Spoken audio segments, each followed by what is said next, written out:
Oke, baik, bismillahirrahmanirrahim. Bismillahirrahmanirrahim. Assalamualaikum warahmatullahi wabarakatuh. Hai teman-teman.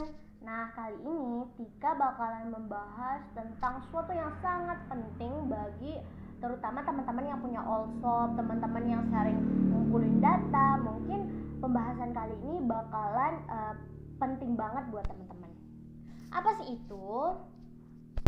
Pembahasan kali ini adalah tentang tabel distribusi frekuensi. Teman-teman ada yang tahu nggak apa itu tabel distribusi frekuensi? Benar sekali. Jadi pengertian umum distribusi frekuensi itu adalah pengelompokan data ke dalam beberapa kelas sehingga ciri-ciri penting sebaran data tersebut dapat terlihat dengan jelas. Atau bisa juga dikatakan bahwa tabel distribusi frekuensi itu adalah penyajian statistik data berkelompok dalam bentuk tabel di mana setiap data tersebut dikelompokkan dalam kelas interval.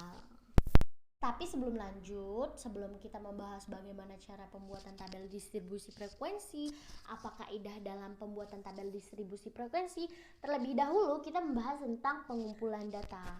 Nah, baik, dalam pengumpulan data ada namanya peringkasan data, dan manfaat dari peringkasan data ini adalah yang pertama, agar data berguna. Nah, pengamatan yang diperoleh harus disusun dalam bentuk yang lebih terorganisir. Yang kedua, peringkasan data akan memudahkan pengambilan keputusan. Yang ketiga, data yang terkumpul harus mewakili seluruh kelompok yang ada. Yang keempat, data dapat dikumpulkan melalui sebuah pengamatan, survei atau sensus atau dari data sekunder. Yang kelima, data masa lalu dapat digunakan untuk memprediksikan kondisi di masa yang akan datang. Yang keenam, sebelum menggunakan data sebaiknya dilakukan beberapa cek pendahuluan. Dan cara mengurutkannya itu ada 3. Yang pertama, data kuantitatif dengan cara mengurutkan dari yang terkecil sampai yang terbesar.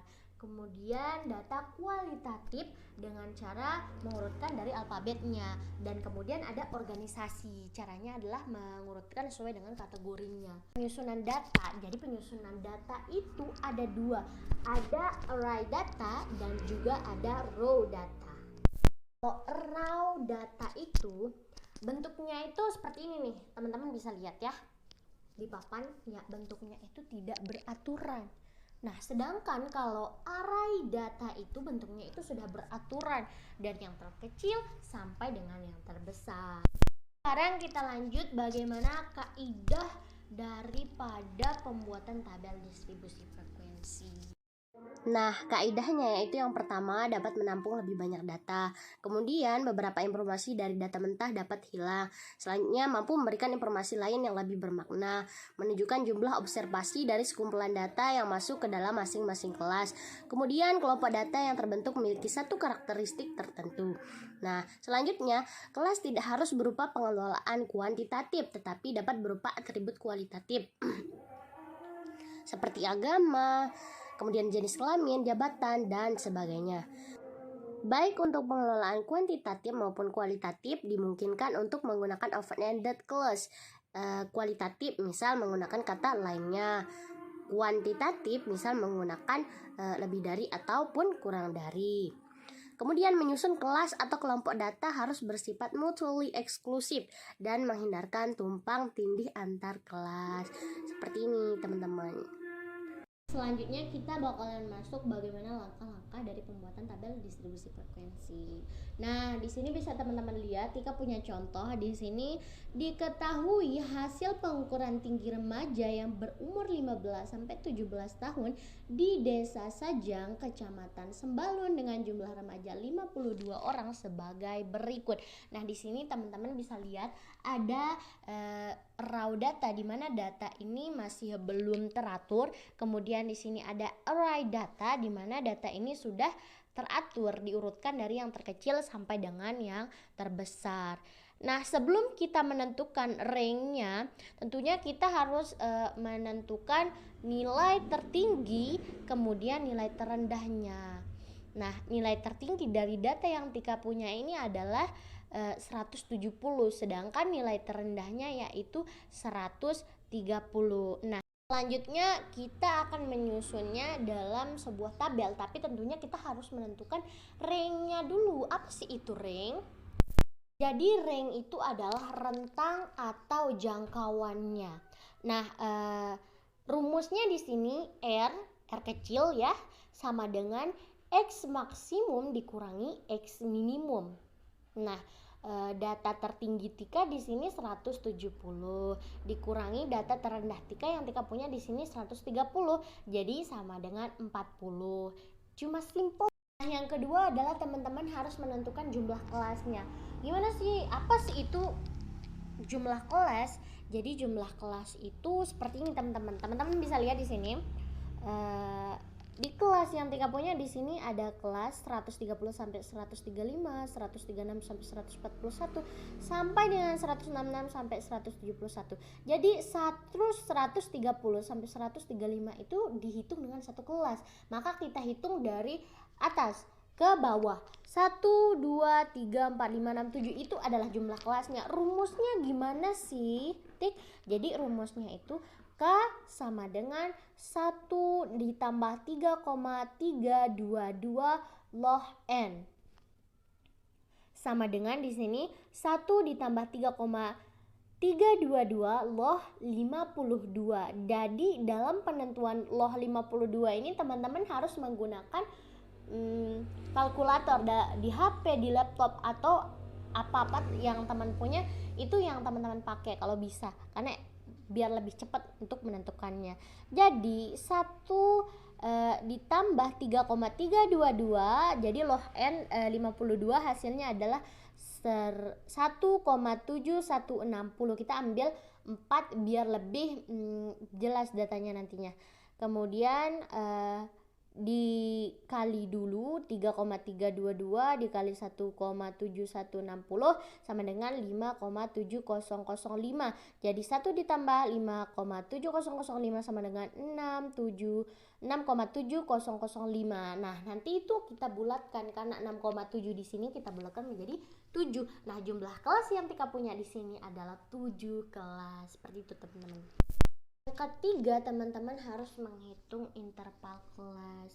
Apa sih itu interval kelas? Jadi interval kelas itu adalah jarak dari nilai terbawah ke nilai terbesar dalam satu kelas itu. Misalkan contohnya seperti ini teman-teman.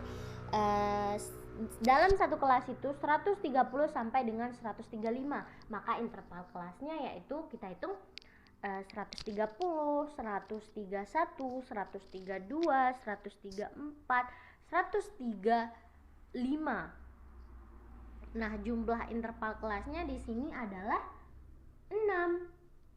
Seperti itu kalau mau mudah, tapi kalau mau pakai rumus juga seperti ini, teman-teman. Jadi I sama dengan R per K, range-nya per jumlah kelasnya. Jadi ringnya di sini kan 40, punya Tika 40. Kemudian K-nya di sini 7. Jadi 40 per 7 sama dengan 5,714. Dibulatkan menjadi 6. Jadi kelas interval kelasnya Tika di sini yaitu 6, teman-teman. Jadi lebih jelasnya Tika bakalan kasih teman-teman tabel distribusi frekuensi yang lebih lengkap. Teman-teman bisa lihat di situ ada nomor, kemudian ada kelas, kemudian ada frekuensi. Nah, jadi saya belum menjelaskan apa itu frekuensi. Jadi frekuensi itu adalah banyak data. Misalkan dari sini 130 sampai 135 itu banyak datanya berapa sih? Jadi banyak data yang Tika punya yaitu 6 data. Nah, kemudian dari 136 sampai 141 itu berapa banyak sih? Jadi di sana yang Tika punya adalah 4. Jadi frekuensi itu adalah jumlah data dari satu kelas itu. Kemudian ada titik tengah. Nah, jadi titik tengah ini cara mencarinya yaitu data bawahnya 130 ditambah dengan 135 kemudian dibagi 2, itu adalah titik tengahnya. Kemudian 136 dikurangi 141 jadi dibagi 2, data titik tengahnya yaitu 138,5. Seperti itu untuk titik tengahnya, teman-teman. teman-teman juga lihat di sini ada frekuensi relatif. Bagaimana sih cara penentuan dari frekuensi relatif ini? Jadi teman-teman tinggal membagi frekuensi dibagi dengan jumlah frekuensi. Nah, frekuensinya kan kelas yang pertama itu adalah 6 dibagi jumlah frekuensi itu 52. 6 dibagi 52 sama dengan 0,11. Kemudian nanti 4 dibagi 52 sama dengan 0,07, seperti itu teman-teman. Nah, kemudian ada frekuensi relatif persen. Nah, kalau frekuensi relatif persen ini teman-teman tinggal membaginya dengan 100. Nah, jadi 100 0,11 itu dibagi dengan 100 sama dengan 11%, 7%, nah 3%, 9%, seterusnya seperti itu. Dan teman-teman di sini ada TDF-KKD atau tabel distribusi frekuensi kumulatif kurang dari. Nah, di sini yang kurang dari 130 itu sama dengan 0 karena di data Tika kan dari 130. Kurang dari 136 itu sama dengan 6. Karena di sini kan teman-teman 136 ada di kelas kedua. Yang kurang dari 136 itu tentunya 135 sampai dengan ke bawahnya itu 130. Maka dari itu jadi yang kurang dari 136 sama dengan 6. Seperti itu penentuan dari frekuensi kumulatifnya teman-teman. Nah, di sana teman-teman juga lihat frekuensi relatif. Tentunya kita akan bagi frekuensi dibagi dengan jumlah frekuensi. 0 dibagi 52 tentunya 0,00. Teman-teman bisa lihat di sini. Kemudian 6 dibagi 52 sama dengan 0,11. Nah, selanjutnya ada frekuensi relatif kumulatif. Bagaimana sih cara mencarinya? Cara mencarinya simple, teman-teman. Di sana kan kalau ini pertama kita tentunya yang kita taruh ada 0,00. Nah, selanjutnya kita tambah nih. 0,00 ditambah 0,11 sama dengan 0,11. 0,11 ditambah dengan frekuensi relatifnya 0,07 sama dengan 0,18. 0,18 ditambah frekuensi relatifnya 0,03 sama dengan 0,21, seterusnya teman-teman. Nah, selanjutnya teman-teman di sini ada tabel distribusi frekuensi kumulatif lebih dari. Nah, kalau ini seperti ini, lebih dari 129 sama dengan 52. Kenapa nggak pakai 130? Karena lebih dari 135 itu 46 dan cara simpelnya yaitu 52 dikurangi frekuensinya yaitu 6. Maka dari itu jumlah dari lebih dari 141 sama dengan 42. Kalau itu mungkin teman-teman sudah bisa ya.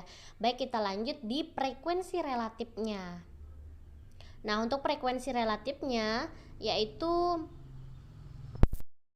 frekuensi relatif yang 52 ini adalah 0,96 seperti yang di atas, tinggal kayak dibalik seperti itu teman-teman, kayak yang saya sudah jelaskan yang tadi ya teman-teman. Nah, untuk frekuensi relatif kumulatifnya sama dengan tetap 0,96. Nah, kemudian frekuensi relatif dari 46 sama dengan 0, dan begitu juga untuk frekuensi relatif kumulatifnya seperti yang saya sudah jelaskan tadi, tapi di sini dibalik seperti itu. Nah, selanjutnya kita akan membuat diagram. Di sini saya memakai histogram dan yang kita perlukan dalam membuat diagram yang pertama yaitu interval dan juga frekuensi. Cuma itu yang teman-teman pakai untuk membuat diagram seperti itu, teman-teman. Terima kasih, mohon maaf apabila ada kesalahan. Assalamualaikum warahmatullahi wabarakatuh.